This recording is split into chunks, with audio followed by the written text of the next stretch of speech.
Salve pessoal, tudo bem? Está no ar o episódio 74 do podcast da Página 5. Aqui Rodrigo Casarim. Página 5 é também a coluna de livros que edito no portal UOL. Estou no Instagram como página.5, no Twitter como @rodcasarim, Casarim com S e com N, e agora no Telegram. Só procurar pelo grupo Página 5 por lá. Não esqueça de indicar o podcast para os seus amigos, dá essa força que ajuda pra caramba. Conforme descobria histórias ocultas de antigas guerrilheiras, que Cláudia Lage começou a construir o seu mais recente romance. O Corpo Interminável foi gestado no começo da década passada, chegou às livrarias em 2019 e venceu o Prêmio São Paulo de Literatura do ano passado. Cláudia é escritora e roteirista. Mestre em literatura, é também autora de livros como A Pequena Morte e Outras Naturezas e Mundos de Eufrásia. O Corpo Interminável é uma história sobre a tentativa de reconstruir uma história. Filho de uma guerrilheira desaparecida na ditadura civil-militar que sufocou o Brasil de 64 a 85, Daniel tenta montar um quebra-cabeça de informações raras e desencontradas sobre o passado de sua mãe. Divide essa busca com Melina, personagem cujo passado familiar revela uma outra faceta dos brasileiros que viveram a ditadura. Aqueles que conviveram muito bem com o horror, indiferentes aos porões, às torturas, aos assassinatos. Pagamos um preço alto por isso, como notamos ao olhar para a situação do país novamente sob a tutela dos militares, que deram a viabilidade ao candidato e hoje ocupam milhares de cargos do governo de Jair Bolsonaro. O passado jamais tratado da forma como deveria ser, que continua a nos assombrar, foi um dos temas do papo que bati com Cláudia Lage. A leniência com o horror, a bunda-molice de tantos e a misoginia dos órgãos de repressão que forçavam exílios ou torturavam, matavam e sumiam com corpos também foram assuntos da conversa, que tem muito a ver com a entrevista com o João César de Castro Rocha, que rolou no episódio 72 do podcast, que eu recomendo também. Cláudia Lage, obrigado por topar essa conversa aqui no podcast da Página 5. Cláudia, antes de entrar exatamente no livro, eu gostaria de situar a gente nesse momento que a gente está vivendo no país, que tem muito a ver com o seu livro. Hoje a gente está conversando no dia 5 de abril, 4 dias depois do aniversário do golpe de 64, que aconteceu no dia 1º de abril, ou 5 dias depois, se quiser comprar a narrativa, de que aconteceu no dia 31 de março. Nós temos um governo que comemora o golpe militar, que comemora a ditadura, que celebra a tortura, e não só um governo que faz isso, mas um exército que faz isso. Nós estamos vivendo na expectativa iminente de um novo golpe, parece muito claro que o presidente da República adoraria dar um golpe, adoraria que o exército estivesse ao lado dele também nessa empreitada, mais do que o exército já esteve do lado dele em tudo que ele fez até aqui. E nós temos, por exemplo, alguém tido como moderado, como é o caso do Fernando Henrique Cardoso, ex-presidente do país, que ontem publicou um artigo no Globo chamando o golpe de 64 de movimento de 64. Como que você lida com tudo isso, Cláudia? Oi, Rodrigo. Antes de tudo, obrigada pela conversa, por chamar para essa conversa. E pensando nisso que você falou, é muito difícil lidar com isso tudo. É difícil, acho que como todo brasileiro que conhece a nossa história, que conhece o que tem, conhece o que tem se repetido ou tentado se repetir ultimamente, é apavorante. Então, eu lembro que ano passado, perto do 31 de março, 1º de abril, foi muito parecido. Havia uma atmosfera de golpe no ar, né, de repetição. E semana passada foi a mesma coisa. Eu acho que os dias anteriores e até o dia 1º, a gente ficou numa tensão constante. É quase um pavor, né, que tudo pode se repetir a qualquer instante. No dia específico, no 1º de abril, eu recebi muitas mensagens de pessoas que leram O Corpo Interminável, me falando de como a leitura, de certa forma, para quem tinha uma visão menos politizada um conhecimento histórico mais superficial do país, e algumas pessoas bem novas, alguns jovens bem novos, não tinham pensado na ditadura como algo que poderia se tornar presente. Era algo muito distanciado. E também não tinham tido noção do que significou o retorno à democracia em 85, o que significou o governo Lula como democracia social, tentativa de democracia social, o que significou todos aqueles anos de 85 até 2016, que realmente foi um movimento de reconstrução, de tentativa de reconstrução. E que por isso as pessoas que sabiam em 2016 estavam tão apavoradas, pedindo pelo amor de Deus, né, quando depois que 2016, resistindo contra o Temer, o golpe do Temer, e pedindo tanto para as pessoas não votarem no Bolsonaro em 2018, porque as pessoas sabiam o que aquilo significava. Ele deixou bem claro, ele nunca escondeu, né, a ligação dele com a ditadura, nem o gosto pela tortura. Tem uma coisa que o Bolsonaro sempre foi, transparente, né? Sempre deixou bem claro o sonho dele, qual é. A gente sabe qual é o grande objetivo dele. E por algum motivo, ele não está seguindo plenamente o que é bom, mas todas as tentativas, né, que ele fez até agora de destruir a democracia deixaram danos mesmo. Não foi algo como o 1º de abril, mas a gente já viu num reino que não é democrático em muitas circunstâncias, em muitos aspectos, né? Ainda na origem do seu livro, ou vendo algumas outras entrevistas suas, me chamou a atenção como você fala sobre essa leniência que a gente tem com o horror. E aí, uma das camadas da história traz isso, que é uma espécie de bundamolice que já vem daquela época, de muita gente que aceitava o porão da tortura, que aceitava a ditadura numa boa e não estava muito preocupado com quem vinha sendo torturado, com quem vinha sendo assassinado, com quem vinha sendo desaparecido, e que a democracia não era um valor para se lutar. E depois da redemocratização, tem a questão com os militares, que eles nunca foram responsabilizados pelos que fizeram. Quando a Dilma resolveu incorporar a Comissão da Verdade, virou esse pandemônio contra a Dilma, e é um dos pontos-chave para a gente entender como que a gente está aqui. Esse livro é também sobre essa que eu chamei de bundamolice, leniência, né? Sim. Exatamente nesse ponto que você falou, que você tocou.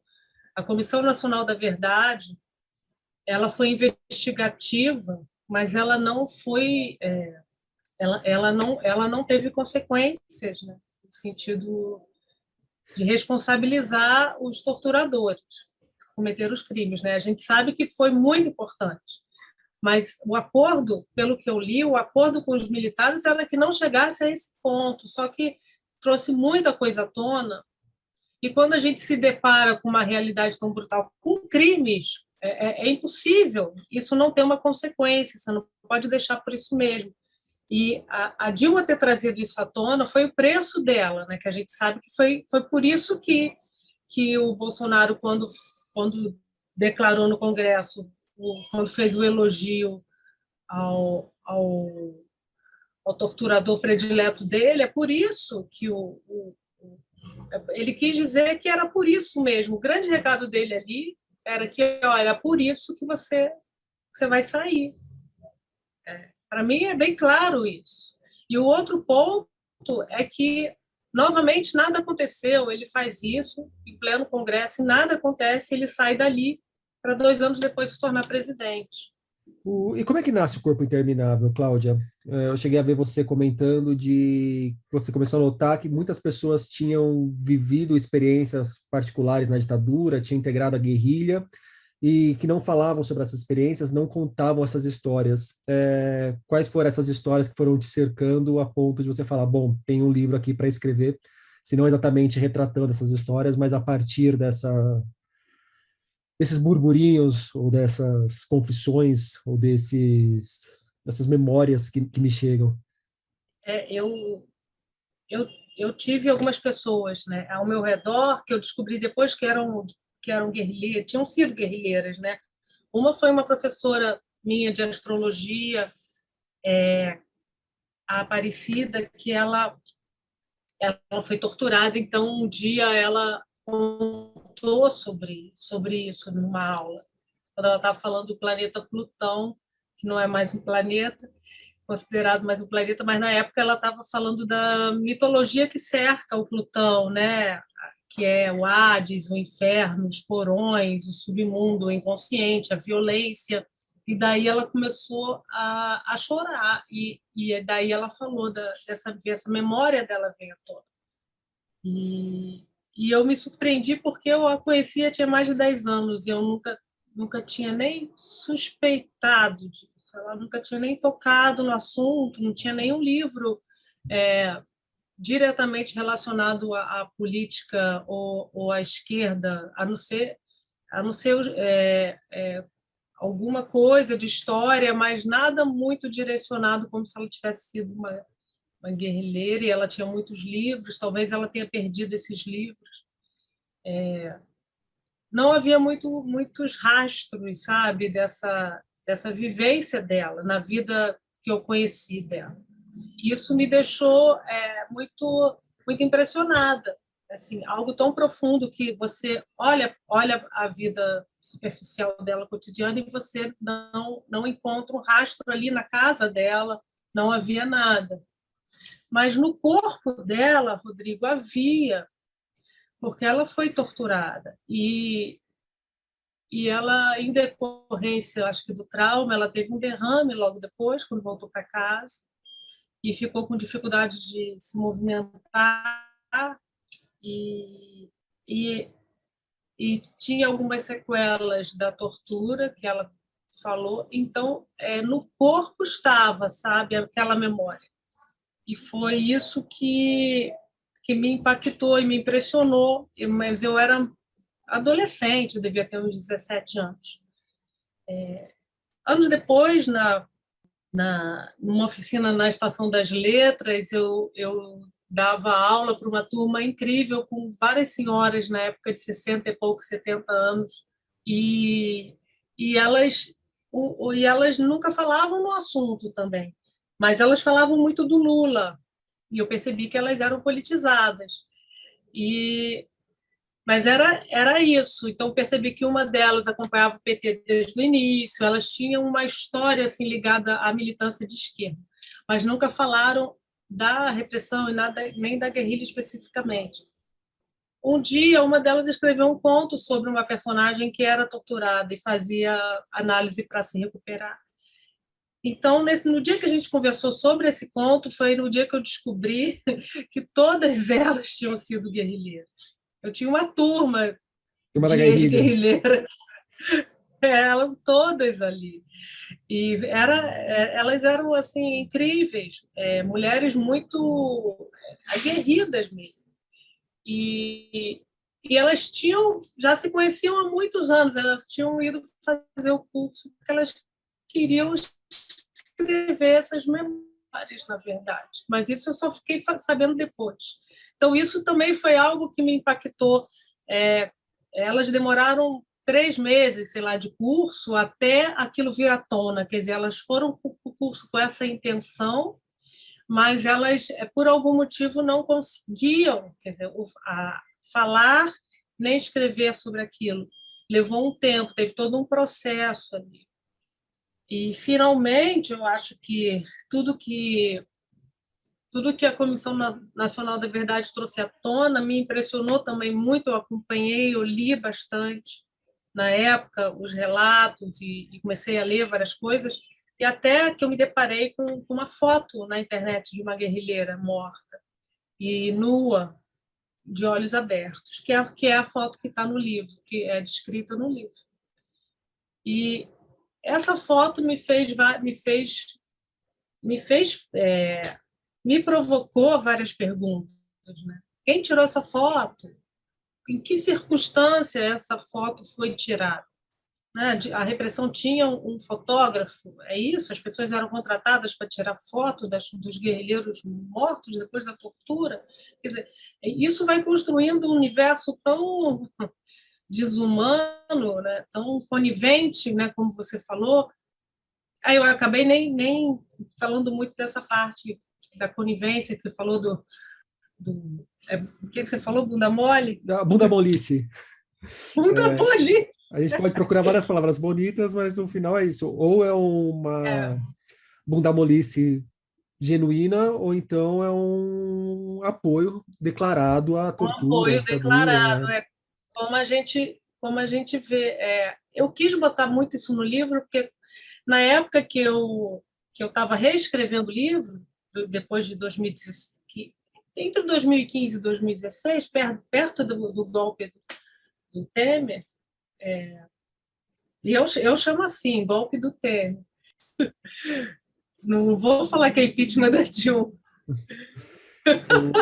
Eu geralmente, quando eu dou aula, para evitar entrar em polêmica, eu falo, depois que a Dilma saiu, aí cada um pode pegar o seu. Mas normalmente em artigos, em colunas, aí eu trato como golpe também. Depende da Claro, plateia. depende da plateia. Mas tem uma coisa que o livro me trouxe, que eu acho que todo esse processo que a gente viveu como brasileiro, e que eu ouvi dessas pessoas mais jovens agora há pouco, que a necessidade de se posicionar diante disso, né, se torna cada vez mais necessária. Então, por isso que eu chamo golpe, eu chamo sempre golpe, mas o que eu ia falar é que a mãe da Melina e o pai da Melina, sem querer dar spoiler, mas falando um pouquinho, são personagens para mim que se tornaram reais. Eu vi essas pessoas quando eu vi o impeachment. Eu falei que não falei, agora eu falo. Quando eu vi o processo de impeachment acontecendo, o golpe acontecendo, a eleição de Bolsonaro se aproximando, e pessoas que são seus vizinhos, pessoas que você considerava que eram inteligentes, que tinham algum valor, que consideravam a democracia como um valor, como você falou, que essas pessoas elas faziam um contorcionismo para justificar tanto o golpe em 2016 quanto o apoio a Bolsonaro em 2015. Cegas completamente para o restante, para o que estava evidente para pessoas como eu, como você e como tantas outras. E da mesma forma, quando eu comecei a ler e a pesquisar, eu vi isso de forma muito semelhante, pessoas comuns da classe média, que preferiam acreditar sem muito esforço, sem muita pergunta e questionamento, no que dizia a TV, no que falava o jornal, né, que a gente sabe que a fake news é antiga, não começou agora, né, que a distorção da realidade é algo que sempre aconteceu. Então, essas pessoas preferiam acreditar que aqueles jovens que lutavam contra a repressão eram terroristas do que jovens que estavam lutando contra um golpe que tinha sido feito, que foi feito para derrubar o presidente que estava tentando criar projetos para diminuir a desigualdade social, que era o projeto, né, João Goulart. Esse tipo de conivência, de que enquanto não me atinge, está tudo bem, não atinge a minha casa, não atinge a minha família, está tudo bem. Não atinge, muitas vezes já está atingindo a família, mas vai lá e dá um jeito de jogar para culpa de quem está sendo afligido na família também, Sim, né? é verdade, é o que a gente vê também. Agora, então, o contorcionismo está sendo cada vez pior, né? Porque está muito evidente de quem é a responsabilidade das pessoas continuarem, né, adoecendo e morrendo, e mesmo assim o contorcionismo continua para justificar isso. Cláudia, o livro ele é uma espécie de história sobre a tentativa de reconstrução de uma história, uma tentativa sempre necessária, mas também sempre impossível de ser completamente alcançada. Eu queria que você falasse um pouco sobre a escolha da forma narrativa do livro, dessa maneira que você escolheu de construir essa narrativa bastante fragmentada, que me parece abraçar essa história estilhaçada que o Daniel, principalmente, vai tentando recompor. A ideia foi vindo no próprio processo, Rodrigo, porque a ideia de que era impossível reconstruir aquela história.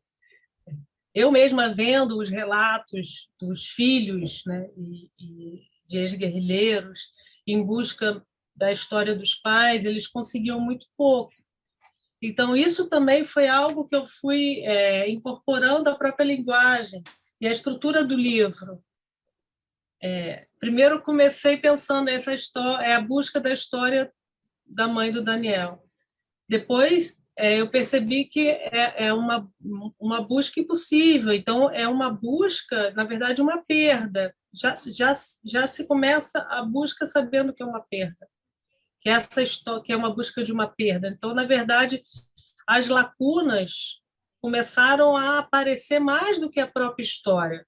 Quando eu comecei a escrever, eu percebi que escrever uma possível história da Júlia, a mãe de Daniel, era impossível, não teria sentido. Ali eu me senti forjando uma realidade.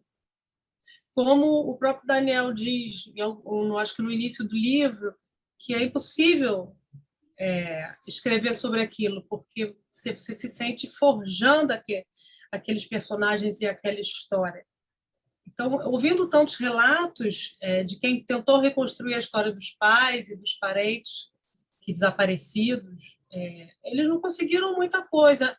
Há um ponto aqui, a outra ali, a outra ali, a outra ali, a outra mais adiante, e você tem só um quebra-cabeça incompleto. Então, essa visão do quebra-cabeça incompleto, de várias partes que não se conectam, foi a visão que eu tive para a estrutura do livro. Deu um trabalho enorme montar essas. Foi um trabalho de montagem mesmo. Eu ficava com os cartões assim na parede, tentando Eu visualizar. imagino que deve chegar um momento que você deve olhar para o processo e falar: Meu Deus do céu, para onde eu vou? Como que eu faço? O que que eu estou fazendo? Várias vezes. Tem uma hora que eu falei, gente, não estou entendendo nada. E eu tinha certeza absoluta que ninguém ia entender. Foi essa parte que foi bem logo depois de 2016, que eu comecei depois de 2016 eu comecei a fragmentar muito mais. Até então tinha uma linha mais contínua do Daniel e da Melina, que eu tirei bastante. E eu percebi que era impossível manter aquela visão deles de que é possível recuperar o passado, porque antes o Daniel tinha essa visão de que era possível reconstruir a história. Ele tinha uma ingenuidade em relação a isso. Aí, depois que eu vivenciei, acho que esse primeiro golpe da ditadura, eu, como pessoa adulta, não como criança, né, porque eu fui criança da década de 70, eu nasci em 70. Então, como adulta vivenciar isso, como muitas pessoas, eu fiquei tão baqueada e desorientada que eu percebi que o Daniel ele não podia ficar muito diferente de mim, nem a Melina. Eles tinham que ficar mais desorientados, de certa forma, nessa busca deles, sabe? Deles, né, de reconstruir essa história. Na verdade, eles não estão nem tentam mais reconstruir, eles tentam captar algo que seja palpável e que dê um sentido para a memória deles, para a própria história deles, né? Então, quando tudo se fragmentou muito, a minha forma de trazer uma linha narrativa foi a própria busca do Daniel e da Melina e as outras e perceber que as outras vozes, né, que as outras mulheres eram vozes que se aproximavam daquela busca deles, mas não exatamente a história da mãe. Agora, você falou a história da mãe e não é mero acaso que você optar por construir uma história sobre essa busca do passado de uma guerrilheira, não de um guerrilheiro, né?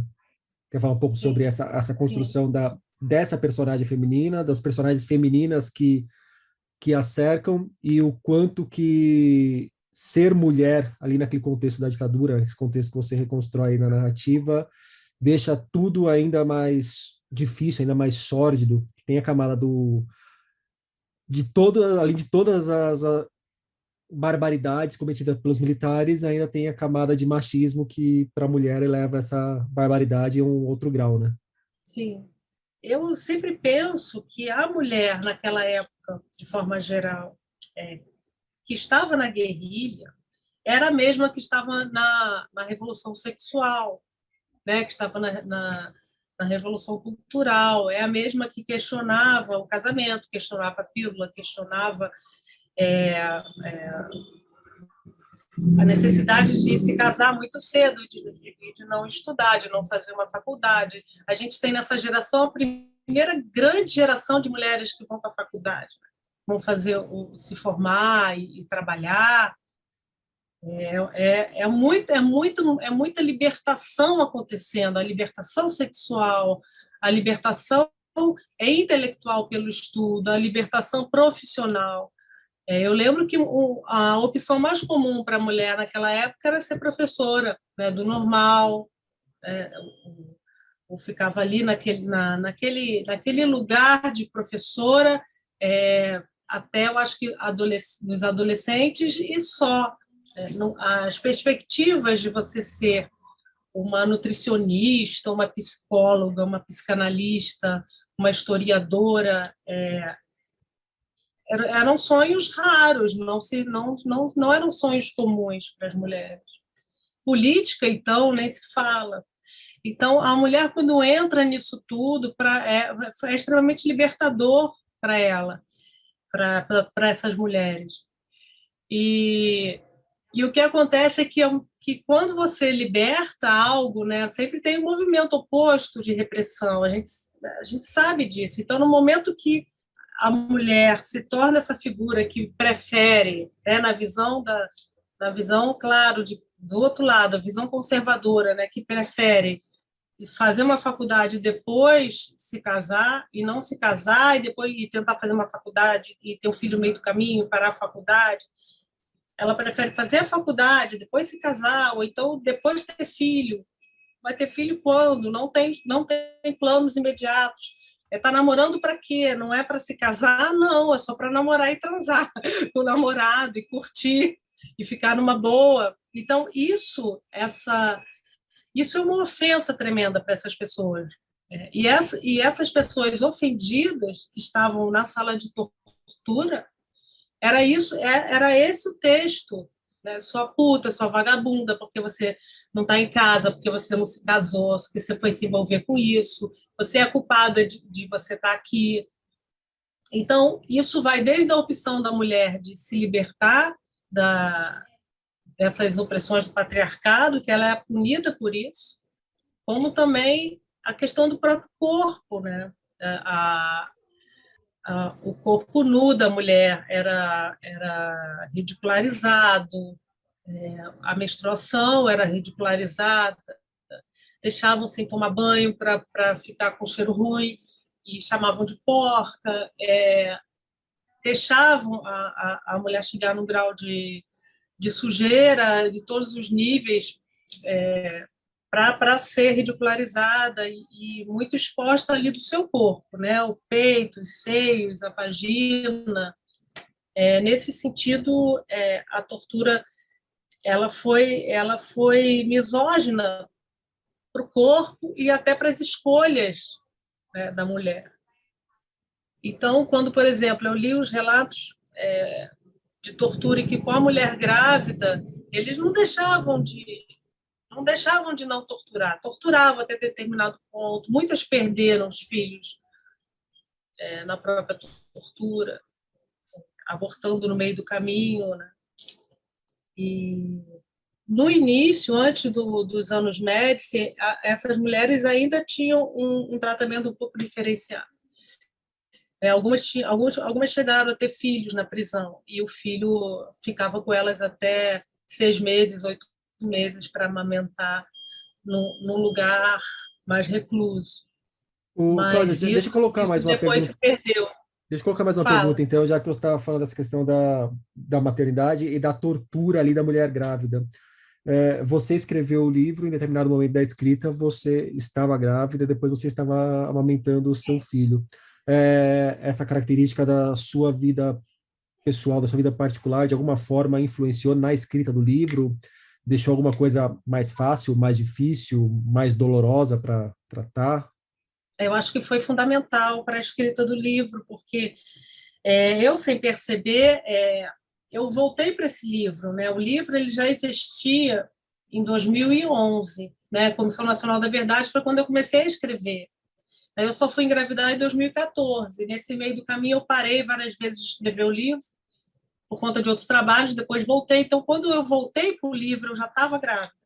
Eu não sei se eu escolheria escrever esse livro depois da gravidez. Tipo assim, engravidei e vou escrever esse livro sobre isso. Eu acho que eu não faria isso de forma consciente. Mas o livro já estava ali. Então, eu me vi várias vezes com uma barriga imensa lendo sobre mulheres sendo torturadas. E muitas vezes eu me perguntei, quando eu ficava abalada com o que eu lia, eu me perguntei, será que o meu filho, o que ele está captando disso? Dessa, dessa leitura horrível, dessa realidade que eu estou lendo? Será que ele está recebendo alguma informação do meu estado emocional? Então, eu me sentia com o meu corpo muito amplificado mesmo, assim, como se tudo tivesse dilatado. E ler aquilo tudo grávida, eu acho que trouxe uma sensação de continuidade, sabe, entre mim, entre o que eu estava lendo, eu e o meu filho. E eu acho que essa ideia de que o que eu estava lendo tinha uma conexão comigo, com o meu corpo, e eu com o meu filho, trouxe a ideia do livro do corpo interminável, sabe?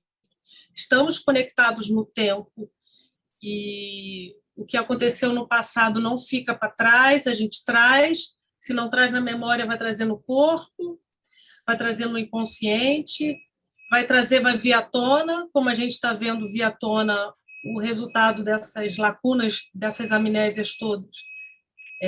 Tem tudo a ver com essa anistia, tem tudo a ver com esse esquecimento forçado, né, da história brasileira, desse apagamento.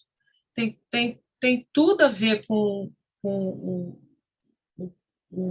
tem tudo a ver com o nosso passado. E não é, a gente sabe que não é a primeira anistia, né? A gente teve anistia também do Estado Novo. A gente teve anistia da escravidão, a gente teve anistia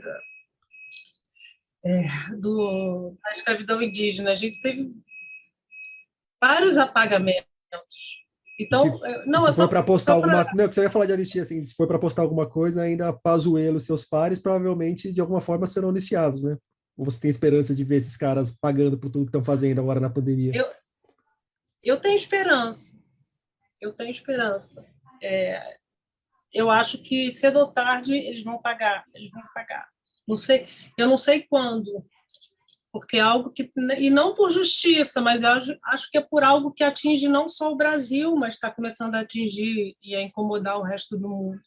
Então, acho que isso dá esperança, não sei se é uma esperança falsa, mas acho que isso dá uma esperança de que possa ter uma consequência. Sabe? Você não tem. Nos tempos que a gente está vivendo, qualquer esperança é verdadeira, não existe esperança falsa. A gente não está podendo se dar o luxo de chamar qualquer esperança de esperança falsa. Até, eu não tenho muita esperança, mas fico feliz de te ouvir falando em esperança. O livro termina com esperança, eu acho, sabe? Eu acho que quando a Melina engravida, é uma tentativa de vida, de refazer a vida, de reconstrução, apesar de tudo. Então, há uma possibilidade ali, pode ser falsa, porque né, tem essa questão dela poder abortar a qualquer. Pode ser falsa, mas, como você falou, é uma esperança, é, é uma possibilidade, pelo menos não está terminada, sabe? Pelo menos não está terminada a nossa história. Mas desculpa, eu tinha te interrompido na hora que você estava falando das anistias. Você quer retomar aquele ponto, Cláudia?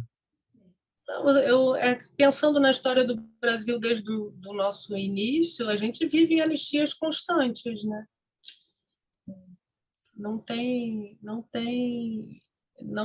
consequência. Por isso que você me pergunta se eu tenho esperança, eu falo que tenho, e digo, pode ser uma falsa esperança, porque a gente já viu a história, na verdade, mostrar o contrário, que, que sempre há anistia. Um outro ponto da história, como é que surge ali a Alice no País das Maravilhas, a Toca do Coelho, aquele livro como um elo? Alice no País das Maravilhas é um livro que eu adoro, mas eu não pensei nele de imediato para ser o objeto concreto, a herança concreta da mãe de Daniel. Quando eu pensei no livro, eu pensei em muitos outros, mas que não teve um elo imediato. Eu falei, não, não, não, mas o que será? E o processo criativo tem esses mistérios, assim. Você vê, eu tenho Alice na minha casa, na minha estante, e passava toda hora e não me tocava que podia ser aquele livro que estava ali tão perto, né? E um dia eu fui numa livraria e aí vi assim na prateleira uma edição bonita, desenhada, ilustrada da Alice, aí eu peguei para folhear. E quando eu abri, caiu nessa parte que a Alice cai na toca do coelho, come o biscoitinho e aumenta de tamanho, depois diminui, e ela fica esse ir e vir do corpo transformado, né? E isso imediatamente me remeteu a esse movimento do corpo da maternidade e também o movimento do corpo que é transformado pela tortura, tanto para a maternidade quanto para a questão da tortura, como para a questão do espaço pequeno, quando a pessoa fica encolhida, reprimida, né? Você não tem mais liberdade quando você tem uma restrição de espaço, seja dentro de um quarto, seja dentro de uma cela, seja dentro do apartamento clandestino. Então, a questão espacial do Alice, do corpo, imediatamente criou uma conexão, e foi nesse sentido que a Alice entrou, imediato, mas depois, durante a escrita, foi ganhando outros significados, outras possibilidades que eu fui descobrindo enquanto escrevia. A própria questão da toca do coelho, de ser também uma cova, e a necessidade de entrar nessa cova para até redescobrir uma nova linguagem ou uma nova realidade, de encarar essa realidade e vê-la de uma outra forma. O próprio menino que tenta ler, e isso foi a parte que foi durante a escrita, e até me comoveu essa parte que eu lembrei das minhas anotações quando era pequena, nos livrinhos, e desse processo da leitura, né? Você ler quase que você ler algo escrito na margem de um livro, pode ser seu, pode ser de outra pessoa, é quase que você entrar numa intimidade, né? Num mistério de alguém, de uma revelação. Então, essa busca do Daniel pela mãe por meio dessas frases escritas foi outra possibilidade que a Alice me trouxe. E Esse trabalhar um trecho que pouco com a você leitura. esse trecho que você falou me chama a atenção também essa possibilidade de ler a história pela entrelinha da história, né? Não só Sim, pelas não lacunas. só pela história que está dada ali, que seria oficial, mas o que tem entre uma letra maior e outra. É, essa ideia de ter sempre uma mediação ali que você tem que fazer, né? Porque não é um livro, é um livro de alguém, né? É um livro de alguém que leu. Então, tem várias histórias ali sobrepostas, né? E para a gente fechar o nosso papo, Cláudia, uma pergunta que eu pesco do Corpo Interminável. O que um livro pode dizer sobre o seu leitor? Você tem 1 hora e meia para essa resposta, porque ela é tão aberta que é uma pergunta tão aberta Caramba! que eu sei que. Mas o que te vem na cabeça aí? Eu acho que vem à cabeça essa ideia de que a gente lê o que a gente é, né? A gente lê como a gente está no momento. Eu acho que a gente lê o que a gente pensa e se identifica. Então, para mim, por exemplo, essa leitura do Alice, como a gente estava falando, é o Daniel se buscando na história da mãe. Ele tenta ler a história que está contada ali pelo avesso, né? Como você falou, nas entrelinhas. Então, acho que algumas pessoas leem o livro e captam coisas que eu não tive a intenção consciente, mas que está ali também nas entrelinhas, né? Teve uma leitora que me falou da maternidade como um espaço temporal do livro. E, e eu achei tão bonito isso, mas não foi algo consciente, embora, claro, a maternidade tenha sido algo consciente, como falei, foi uma experiência que eu passei, que eu projetei, transformei na própria escrita, mas como quase que um termômetro, né, de tempo ali, próprio tempo da gestação, né, sempre tem uma personagem que, de alguma forma, ou ela está antes, durante ou depois da gravidez, né, depois de parir, e termina quando isso atinge Melina, quer dizer, o passado daquelas mulheres todas em relação à maternidade, filho, criança, o lugar do filho no mundo de uma mulher, né? Tudo isso vai ganhando uma densidade até que chega no corpo de Melina. É como se fosse uma continuidade nisso. Tem uma questão de herança aí, né? Como se fosse uma herança, Então, isso é uma leitura que diz muito, de quem diz muito de quem lê.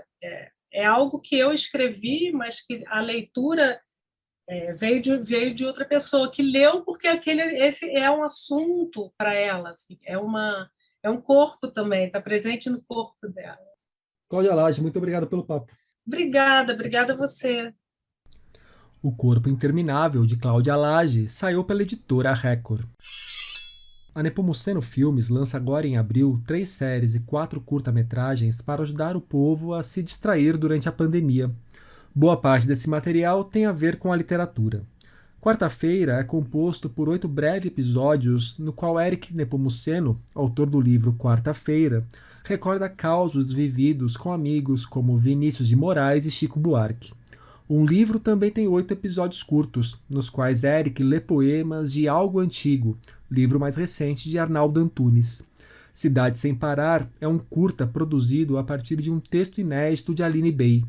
Textos para Nada é uma homenagem a Samuel Beckett. Tão Longe Quanto Eu e Você é um curta feito a partir de um conto de Helena Machado. E hoje de madrugada, parte da obra é de Raduan Nassar. O material está sendo publicado aos poucos no canal de YouTube Eric Nepomuceno Escritor, no Instagram @Leituras na Quarentena e nas redes sociais da Nepomuceno Filmes. Professor de literatura, homem que joga no romance, conto, crônica, ensaio, roteiro infanto-juvenil, autor de livros como Da Matriz ao Beco e Depois, A Confissão, O Livro Roubado e Passe de Letra. Pelo que consta, também centroavante dos bons, algo raro de se encontrar entre nossos escritores. Falo de Flávio Carneiro, que acaba de lançar Histórias ao Redor, livro no qual flutua entre a crônica e a memória. Esse livro foi pensado, é um livro de crônicas, que foi pensado como um livro de memórias. Eu queria escrever um livro de memórias, mas que não fosse como o livro de memórias tradicional, né, que o autor vai contando a sua vida, desde a infância até a idade madura. Eu quis que fosse uma espécie de álbum de retratos. Retratos colocados no álbum e que, no seu conjunto, contassem uma história de vida. Então, cada crônica é como se fosse um álbum de retratos. Então eu quis fazer um livro de memórias que fosse uma espécie de recortes no tempo, né, de recortes, em especial da infância. Então são crônicas que giram ao redor da memória, mas que também giram sobretudo ao redor da infância, da minha infância e da infância das minhas filhas, pequenas ainda, a quem o livro é dedicado. É também um conjunto de crônicas ao redor da escrita, contando muitas das histórias que eu vivi nesses 35 anos de carreira, né? Desde lá, meados dos anos 80 até a atualidade. Então é um livro que conta um pouco dos bastidores, do que é ser escritor no Brasil, né? Muitas das crônicas falam disso. E é também sem dúvida, eu quis que fosse, né, desde o início, faz parte do projeto, um livro sobre leitura.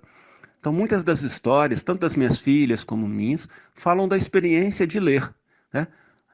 Somos todos leitores, né? Leitores da palavra, mas também leitores do mundo. Dei uma passeada aqui pelo livro e já me deparei com diversas passagens envolvendo futebol e boteco. Bem, eu curti. Histórias ao Redor, de Flávio Carneiro, sai pela editora Cousa. Você já leu Oswald de Andrade? Outro viado. Foi casado com Tarsila do Amaral. Aquela que desenhou o Pé Grande? Esquece a Tarsila. Mas voltando ao Oswald, ele dizia que a figura do escolhido, tão presente na cultura, deveria ser devorada. Devorada? Sabia que era viado. Mas que importância tem esse tal de Oswald se o próprio Deus apareceu em um sonho para dizer que eu sou o escolhido, que eu serei o próximo presidente dessa república de merda? Acabo de ler para vocês um trecho de Um Fascista no Divã, escrito pela filósofa Márcia Tiburi em parceria com o jurista e psicanalista Rubens Casara. Um bem-humorado texto teatral, o livro passa por temas como direitos humanos, religião e opressão para levantar discussões sobre a ascensão do autoritarismo no Brasil. O Fascista no Divã é uma peça que eu escrevi junto com o Rubens Casara, meu companheiro, uma peça na qual se trata de um encontro improvável entre um representante daquilo que nós chamamos de personalidade autoritária com uma representante daquilo que nós consideramos que é a mentalidade democrática, a mentalidade aberta à alteridade, aberta à dimensão do outro. Nessa peça, nós confrontamos, então, esses dois personagens. Os dois personagens foram construídos a partir de observações da realidade. O personagem que é digamos, a figura do fascismo, ele foi construído a partir de muitos clichês, que são os clichês que transitam no discurso de ódio nacional, no discurso de ódio convencional, esse discurso que a gente vê aí não apenas no Brasil, no mundo, mas nós nos inspiramos em exemplos brasileiros. E as pessoas provavelmente vão reconhecer alguns dos personagens presentes na figura desse grande fascista, que é o nosso visitante, né? O nosso fascista aí, que é o visitante desse consultório da psicanalista. E a psicanalista é uma voz, digamos assim, uma voz da razão. Ela é uma pessoa que nos ajuda a nos confrontarmos com a dificuldade de uma vida sem democracia. Então, esse é o jogo da peça. Eu não posso contar muito mais, porque se eu contar mais, as pessoas vão considerar que é um spoiler e vão achar que eu fiz errado, né? Vão achar que eu não deveria ter dito o que disse. Então, convido as pessoas a lerem o livro. E como é uma peça de teatro também, enfim, acho que a leitura conjunta pode ser muito interessante nessa época em que a gente está todo mundo confinado, tem muita gente que está lendo o livro junto, e também espero que essa peça venha a ser encenada. Um Fascista no Divã, de Rubens Casara e Márcia Tiburi, que vocês acabaram de ouvir, chega aos leitores pela Nós. Durante pesquisas para a escrita de um livro sobre o egípcio Naguib Mahfouz, Nobel de Literatura de 1988, que um jornalista encontrou 18 contos inéditos do escritor que morreu em 2006. Esses textos foram reunidos na coletânea O Sussurro das Estrelas, que agora chega ao Brasil pela Carambaia. A editora Graziella Betting deu uma palavra sobre o lançamento aqui para o podcast. O Sussurro das Estrelas, do escritor egípcio Naguib Mahfouz, que a Carambaia está lançando agora, é um livro que tem uma história bastante intrigante. Há uns 2, 3 anos, um pesquisador egípcio encontrou nos manuscritos deixados por Mahfouz, que morreu em 2006, esses 18 contos. Eles não eram conhecidos dos especialistas na obra dele, não estão nas obras completas que foram lançadas pela Universidade do Cairo. E como nem sempre é o caso quando se encontram textos inéditos de um grande escritor, esses contos estão super prontos, finalizados, revisados pelo próprio Mahfouz, cada um tem um título que ele colocou, e uma nítida unidade de estilo e tema, né? Todos se passam na Hara, que são aquelas vielas típicas dos bairros populares do Egito, que o Mahfouz transforma em microcosmo da sociedade egípcia, né? Ele, a partir da viela, com aqueles personagens que se repetem, alguns moradores, o sheik, alguns locais como o café, a espécie de mesquita, o comércio, ele parte daí para falar de tudo, de relações humanas, a postura da mulher, a religião, o conflito da tradição com a modernidade, as crenças, enfim.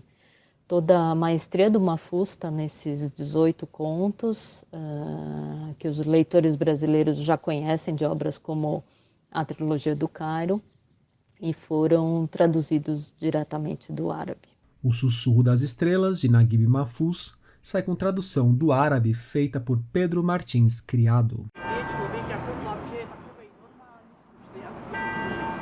E nesses dias, na página 5, nós tivemos: pessimistas de todo o Brasil, univos, somos a maioria. Uma carta de enfio aos brasileiros de hoje. E a volta da ladainha furada de que livro é coisa para rico.